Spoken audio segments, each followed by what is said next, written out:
السلام عليكم. انا احمد حمدي، وده فيديو مخصص لطلبة الانجينيرينج دروينج، الانجينيرينج 001.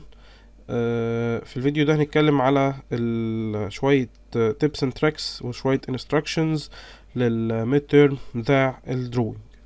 يعني الفيديو ده يعتبر مهم جدا جدا جدا للطلبة. قبل ما تدخل امتحان لازم يعني تشوف ايه الحاجات المهمة والحاجات اللي هتجهزها والحاجات اللي هتستك عليها في الامتحان ان شاء الله باذن الله. طيب يلا مع بعض كده واحده واحده كده نشوف احنا معانا ايه في الفيديو ده.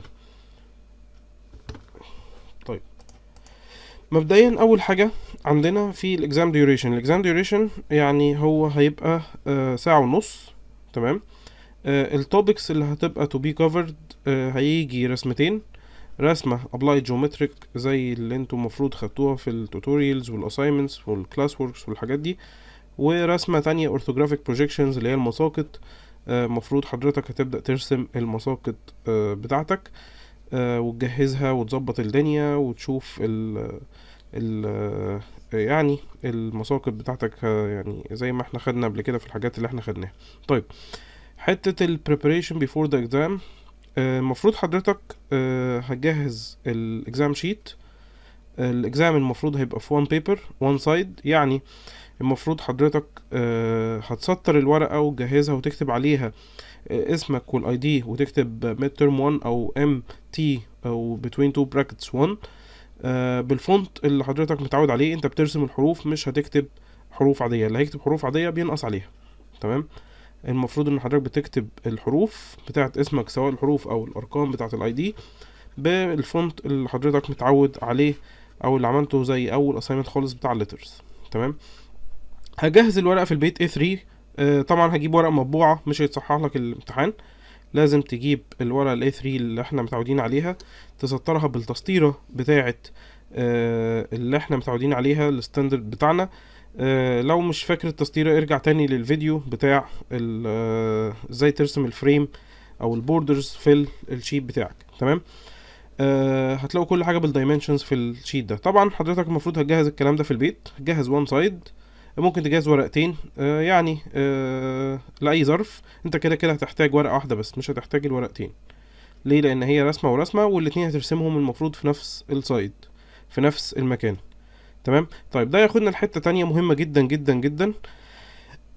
ان المفروض حضرتك قبل ما تبدأ تحط اي خط في الورقة، تبدأ تحسب، تشوف انت هتبدأ فين وتعمل ايه، عشان ما تلاقيش نفسك مفيش مكان ترسم فيه الحاجة التانية، او ما تلاقيش مكان للسايد فيو او التوب فيو. الكلام ده شرحناه قبل كده 100 مرة، ولسه لغاية دلوقتي للأسف في ناس كتيرة بتغلط فيه.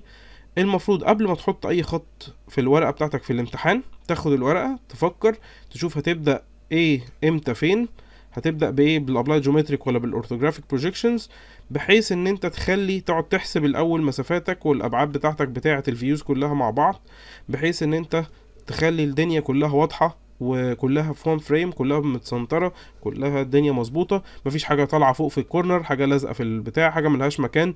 ما تلاقيش مكان للسايد فيو مثلا رايت عشان انت راسم على الجنب قوي، او ما تلاقيش مكان لحاجة تانية للتوب فيو عشان انت راسم فوق.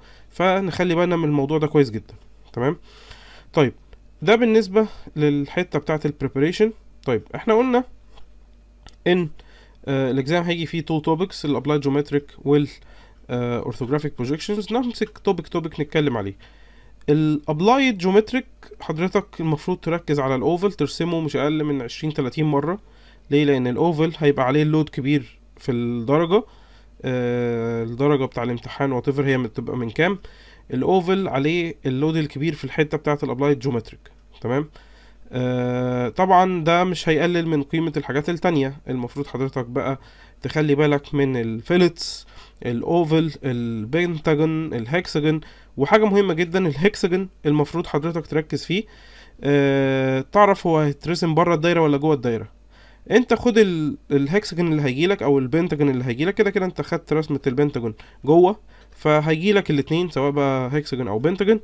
لو جالك بنتاجون شكل السداسي، المفروض بترسم دايرة وتشوف الدايرة دي الدايمنشن اللي محطوط على الهكساجون ده بره ولا جوه الدايرة. يعني ده هيساعد معاك تبدأ تفكر. يعني انا دلوقتي جالي هكساجون، هشوف السيركل دي هتبقى جوه ولا بره الهكسجون ازاي، عن طريق ان انا الهكسجون اللي انا موجود عندي هرسم عليه دايره من بره ودايره من جوه، والجيفن دايمنشن ده هشوف ده قطر الدايره اللي بره ولا قطر الدايره اللي جوه، وعلى اساسه هبدا اعمل الدايره عشان ابدا اعمل الهكسجون. فده برضو حاجه مهمه جدا لازم الناس تفكر فيها، حته الهكسجون. حته السنتر لاينز، طبعا السنتر لاينز ما بتطلعش بقى تعوم بره بعيد، لا دي بتطلع حاجه بمسافه بسيطه جدا، يعني من 5 ل 10 ملي بره البوردرز بتاع الحاجه اللي برسمها. الكلام ده في السنتر لاينز ده في الابلايد جيومتريك والاورثوجرافيك بروجيكشنز في الاثنين. تمام. طبعا الداش لاينز في الاورثوجرافيك بروجيكشنز ما بتخرجش. طيب نيجي للاورثوجرافيك بروجيكشنز للمساقط. المساقط طبعا لازم تهتم بالداش لاينز، حاجة مهمة جدا جدا جدا جدا هننقص عليها ان شاء الله بإذن الله في الامتحان، وهي التايتلز. المفروض حضرتك بتكتب تحت كل فيو التايتل بتاعه. تمام. هتكتب تحت كل فيو التايتل بتاعه، هتقول والله ده التوب فيو، الفرونت فيو، وعندنا الاختصارات بنكتبها في السايد فيو بس، سواء LSV او RSV اللي هو رايت سايد فيو او ليفت سايد فيو. دول الحاجة الوحيدة اللي احنا بنكتب فيها اختصارات، ما بنكتبش الاختصارات في الحاجات اللي هي في الفرونت فيو والتوب فيو. تمام كده. فدي نخلي بالنا منها كويس جدا. النيتنس والنظافة، المفروض الوركينج لاينز والبروجيكشن لاينز بتبقى موجودة، بس بتبقى حاجة خفيفة جدا، حاجة شعرة، المفروض بتمشي شعرة بس بسيطة كده. تمام.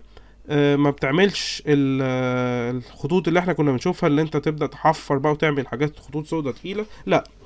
الوركينج لاينز والبروجيكشن لاينز بتبقى حاجة شعرة خفيفة جدا وما بتتمسحش.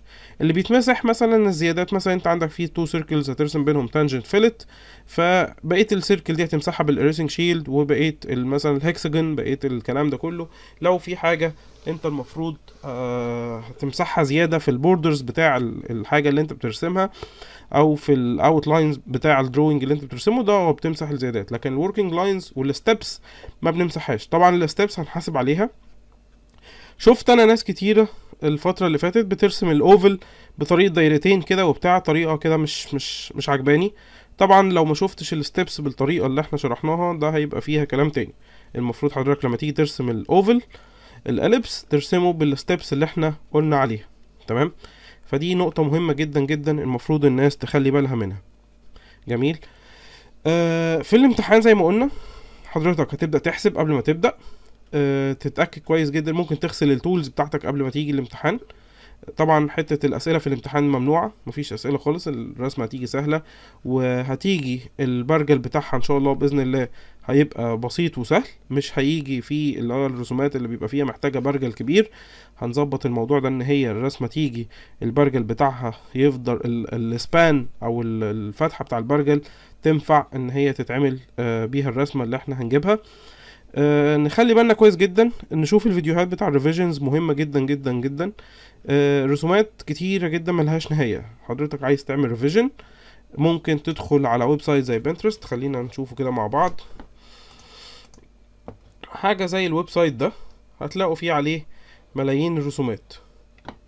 تمام. يعني انا عشان ده هنا صغير شوية ماشي، هتلاقي فيه رسومات كتيرة جدا، سواء بقى applied geometric او orthographic projections. لو جيت غيرت عملت تبدأ تشوف بقى الرسومات عاملة ازاي. وارد جدا ان تيجي اي رسمة من الرسومات اللي انتوا شايفينها دي، ممكن الرسومات هنا بالملايين، فانت ممكن تشوف اي رسمة حاجات من اللي بتيجي مثلا whatever بقى شكلها عامل ازاي. يعني كل دي رسومات ممكن تيجي. في ايه تاني ده، يعني في رسومات ملهاش نهاية. انت لما تيجي تدخل على بنترست هتلاقي رسومات ملهاش نهاية فعلا في البتاع ده، سواء بقى applied geometric او orthographic projections. زي مثلا هنا اهو في حاجات كتيرة جدا فيها ديتيلز، فيها تفاصيل. نخلي بالنا الحاجات السيمتريك دروينج، الحاجات اللي هي بيبقى فيها شكل متماثل، الحاجات دي ممكن ارسم الليفت سايد فيو او ارسم الرايت سايد فيو، مش هتفرق معايا. تمام. لكن الحاجات اللي هي مش سيمتريك بيفرق معايا ارسم الليفت او الرايت. جميل. والمفروض حضراتكم عارفين الفرق ده. ازاي نبدأ نرسم الليفت سايد فيو والرايت سايد فيو. نبدأ نفكر كويس جدا قبل ما نعمل اي حاجة. حتة السنتر لاينز لازم تكون مظبوطة، داش ودوت. الداش لاينز ما بتطلعش بره الشيب بتاعي. تمام. ايه تاني؟ النظافة طبعا ده حاجة مهمة جدا جدا بالنسبة لنا. النظافة يعني من الحاجات اللي احنا بنحاسب عليها النيتنس. ممكن يكون عندك حاجات بسيطة، غلطات بسيطة تتعدى عشان الورقة بتاعتك نظيفة او اللوحة نظيفة. ممكن تكون عندك مش عندك غلطات خالص وتنقص نظافة. فدي برضو نقطة مهمة جدا لازم نخلي بالنا منها. تمام. الرسومات مفيش اكتر منها كبراكتس. عايز تعمل براكتس هتدخل على بنترست تكتب ابلاي جيومتريك دروينجز او اورثوجرافيك بروجيكشن دروينجز، هتلاقي حرفيا ملايين الرسومات. يعني انا في تابس كتيرة جدا مفتوحة فوق عندي هنا، فيها عليها تفاصيل يعني ملهاش حصر ملهاش نهاية من الرسومات. فانت لو عايز تعمل براكتس هتلاقي في براكتسز كتيرة جدا، في اكسرسايزز كتيرة جدا في البنترست ده، ووارد جدا تخبط في حظك. يعني هو كده كده يعني ما تقلقوش، انا التنين والفراشة والخفاش دول بيبقوا تأليف، يعني دول حاجات ما مش هتلاقوها في حتة قبل كده يعني. فصعب ان انت تلاقي الحاجات اللي هتيجي في الميد تيرم. ممكن، لا برضو مش ممكن، كنت اقول ممكن الاورثوجرافيك تيجي بس لا، ولا حتى الاورثوجرافيك، لان الكلام ده كله هيجي يعني حاجات بتبقى اختراعات جديدة. معرفش ايه اللي جايب السوشي ده هنا ولا مش عارف ايه ده، ما علينا. المهم نرجع تاني لموضوعنا. جنرال نوتس ما تستلفش تولز من حد، تكون مجهز الورقة قبل ما تيجي كاتب عليها اسمك والاي دي بالفونت اللي احنا اتفقنا عليه، وتكون مسطر الورقة والفريم نضيف، تجيب معاك ورقة زيادة لأي ظرف.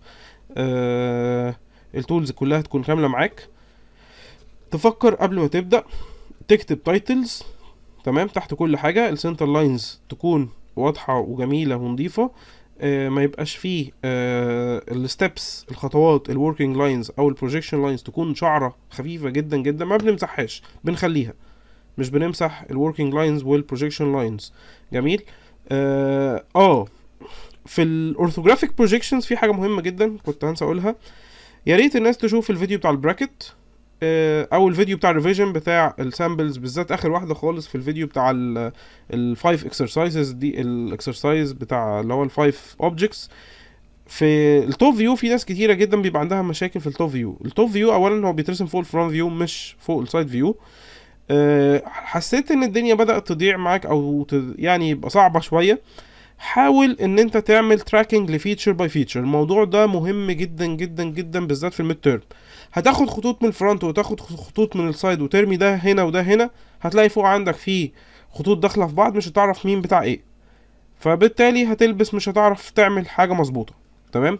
فانت عايز ترسم التوب فيو مظبوط بالبروجكشنز، حضرتك المفروض بتعمل تراكنج لفيتشر باي فيتشر. يعني بتمسك ال 3 دي اوبجكت اللي معاك تبص عليه اول حاجه من فوق. اول حاجه من فوق مثلا هشوفها هاف سيلندر، هشوف سيلندر، هشوف هول، هشوف حته فلات، هشوف مش عارف وات ايفر اللي انت هتشوفه ايه هو. تمام. هبدا اعمل له ادريسنج حاجه حاجه. هاخد البروجكشن لاينز بتاعته من الفرونت والسايد، عندي فيه هولز هاخد البروجكشن بتاعهم من الفرونت والسايد. اعمل الستبس او البروجكشنز خطوه خطوه او فيتشر فيتشر، حاجه حاجه. ما اعملش كله مره واحده. ليه؟ عشان هلاقي ان الخطوط كلها دخلت في بعض فوق، وبالتالي هلبس مش هعرف اكمل بقيه الرسمه، او في حاجات كتيره تدخل في بعض ومش هقدر اشوفها. تمام. الهيدن لاينز مش بس للهولز، ده برضو كومنت تاني مهم جدا جدا لقيته عند الناس. الهيدن لاينز ممكن تكون في ايدج مستخبي، في حاجه متداريه، في تانل، في ويندو، في حاجه زي جروف، في ايدج مستخبي تحت سلندر، تحت بيز، تحت اي حاجه. تمام. على الجنب مش شرط. يعني الهيدن لاينز ممكن تكون في الفرونت والتوب والسايد. في ناس عندها مسلمات كده ان الفرونت فيو مش شرط يكون فيه هيدن ديتيلز، لا ممكن الفرونت فيو يبقى فيه هيدن ديتيلز عادي جدا مفيش اي مشكله. تمام. فانت بتعمل ادريسنج لحاجه حاجه فيتشر فيتشر، هتلاقي الدنيا مظبوطه معاك، الدنيا سهله، هتلاقي الموضوع سهل معاك وهتلاقيك بترسم كويس جدا. حاول تبص على الاكسرسايز اللي احنا عملناه، حاول تشتغل بايدك، ادخل على بنترست اتدرب، اعمل تمارين كتيره جدا. لو وقفت قدامك حاجه ابعت لنا. تمام. قول لنا ده صح ولا غلط، في مشكله ولا لا.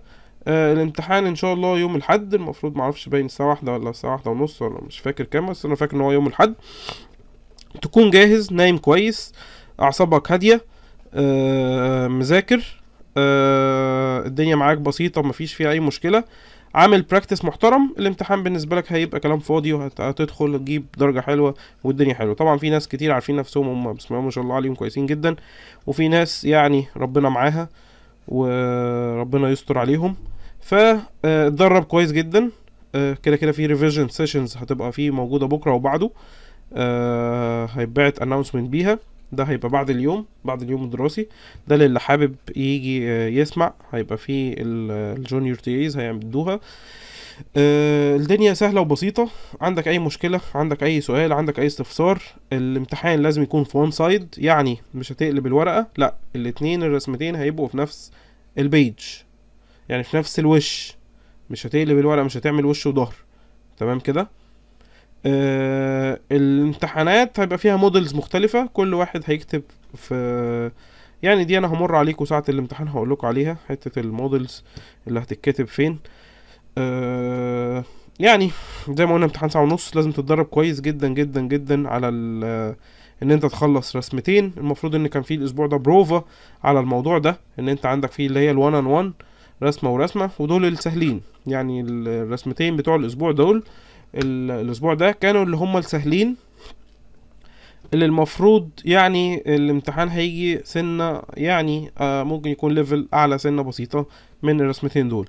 فانت لو ما كنتش خلصت الرسمتين دول في ساعة، في الساعتين بتوع اللاب، يبقى كده في مشكلة دي ان انت يبقى ما عملتش براكتس كويس، ما عملتش ما شفتش ريفيجن، ما شفتش الاكسرسايز، ما شفتش ازاي تبدا تفكر، طريقه التفكير. شوف الفيديوهات اللي فاتت ازاي بنبدا نفكر، ازاي نبدا نمسك حاجه نبدا فيها.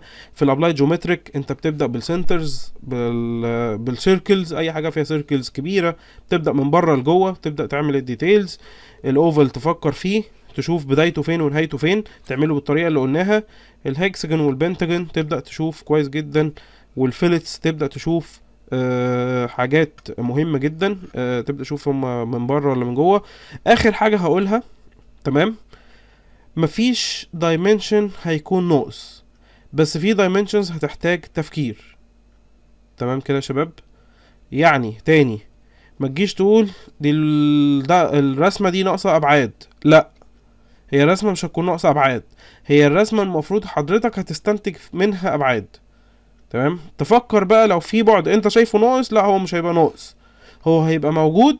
خلي بالك الموضوع ده كريتيكال جدا، الدايمنشن ده هيبقى موجود، بس انت لازم تعمل حاجة عشان تعرف تجيب الدايمنشن ده. وديني غششتكوا حتة في الامتحان اهي. يعني وربنا يستر كده وربنا يكرم، نشوف انتوا هتعرفوا تجيبوها ولا لا. ماشي. ولو في حد عنده اي اسئله طبعا يبعت لنا، يقول لنا انا مش فاهم حاجه معينه، او لو في اي استفسار ابعتوا لنا. انا كده المفروض خلصت، قلت اللي عندي. تجهز، تظبط الورقه بتاعتك، تكتب بالفونت اللي عايزينه، التايتلز مش بنحط دايمنشنز، تمام. السنتر لاينز جوه، الوركينج لاينز ما بنمسحهاش، السنتر لاينز قصدي بره، تمام. الداش لاينز هي اللي جوه، الستبس ما بنمسحهاش. جميل. النيتنس عليه درجات. ما اظنش ان في حاجه تانية غير الحاجات اللي انا قلتها دي. الدنيا ان شاء الله باذن الله سهله وبسيطه. زي ما قلت لكم امتحان ساعه ونص، وان شاء الله باذن الله يعني الدنيا تكون جميله. واهم حاجه بس النظافه. ولو مش فاهم حاجه ابعت لنا، قول لنا انا مش فاهم حاجه معينه نعيدها لك، وان شاء الله باذن الله خير، والناس تحل كويس او ترسم كويس في الامتحان، وما يبقاش فيه حد عنده مشكله.